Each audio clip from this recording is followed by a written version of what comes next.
Hello বন্ধুরা, আজ আমি তোমরা তো লাউ শাক খেয়েছো, কুমড়ো শাক খেয়েছো, চাল কুমড়ো শাক কোনো দিন খেয়েছো? আজ আমি তোমাদের চাল কুমড়ো শাকের চচ্চড়ি, তাও অড়হর ডাল দিয়ে করে দেখাবো। তোমরা দেখো দেখো আমি লাউ শাকটা একদম সুন্দর করে কেটে ধুয়ে নিয়েছি, আর তার সাথে দিয়েছি কুমড়ো, আলু আর মূলো।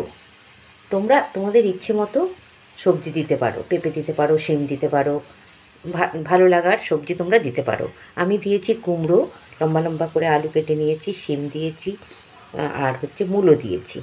এবার দেখো আমার যেটা লাগবে সেটা হচ্ছে ধনে পাতা, কারি পাতা, কাঁচা লঙ্কা, আর আমি অড়হর ডালটাকে ভিজিয়ে রেখেছি, মানে বেশিক্ষণ না, এই হাফ অ্যান আওয়ার ভিজিয়ে রেখেছি। এরপর এগুলো আমি সবগুলো, মানে ধনে পাতাগুলো ছাড়া এই শাক আর ডাল একসাথে আমি সিটি দিয়ে নেব। তোমরা জানো আমি কম তেলে এবং ফুইলও যাতে বাঁচে আমি সেই পদ্ধতিতে রান্না করি। তোমরা দেখে নাও। আমি এরপরে প্রেশার কুকারে এগুলো আমি দিয়ে দেব। দেখো আমি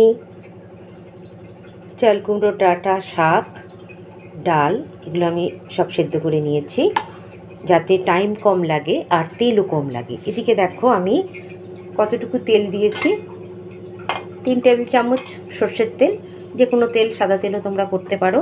আর এদিকে ফোড়নের জন্য নিয়েছি শুকনো লঙ্কা, রাঁধুনি আর সর্ষে। দেখো শুকনো লঙ্কা, রাঁধুনি, সর্ষেটা আমি দিয়ে দিলাম। আজ কিন্তু তেল গরম হওয়ার পর আমি কমিয়ে দিয়েছি। এই ফোড়নটাই হচ্ছে মেন, এটা সুন্দর ভাজা হয়ে গেলে এবার দেখো আমি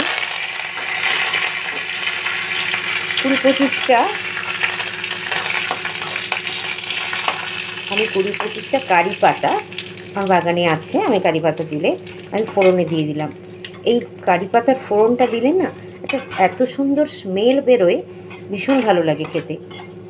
দেখো এবার আমি ওই সেদ্ধ করে রাখা যে সবজিগুলো আমি এর মধ্যে দিয়ে দেব।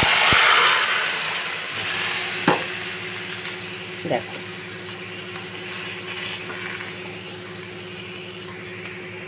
দেখো আমি হলুদ দিলাম, এবার পরিমাণ মতো নুন দিয়ে দেব।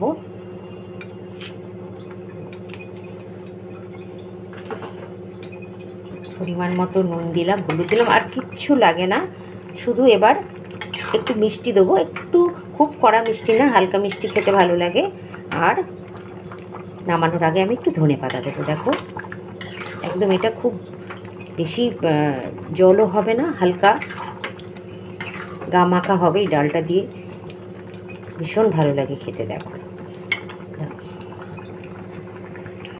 দেখো আমি মিষ্টিও, চিনিও দিয়ে দিলাম খুব কম সময়ের মধ্যে। আর সবজি দেখবে বাচ্চারা খেতে ভালোবাসে না, কিন্তু এই ডালটার সাথে এই সবজি, কুমড়ো, মূলো, গাজর সব দেওয়া যায়। আমি কুমড়ো দিয়েছি, পেঁপে দিয়েছি, মূলো দিয়েছি, আলু দিয়েছি। দেখবে বাচ্চারাও খুব টেস্টিভাবে ভাতের সাথে মেখে খায়, খুব ভালো লাগবে ওদের খেতে, সবারই ভালো লাগবে ভাতের সাথে খেতে। দেখো আমার একদমই রেডি। আমি যে যেরকম ঝাল খাও সেই কাঁচা লঙ্কা দেবে। আমার হয়ে গেছে। এবার আমি ধনে পাতা কুচি করে রেখেছি, আমি ধনে পাতাগুলো দিয়ে দিলাম। দেখো ধনে পাতা দিয়ে আমি এবার ঢাকা দিয়ে দেব। ঢাকা দিয়ে 5 মিনিট হলেই আমার এটা হয়ে যাবে। দেখো আমার রেডি অড়হর ডাল দিয়ে চাল কুমড়োর শাক।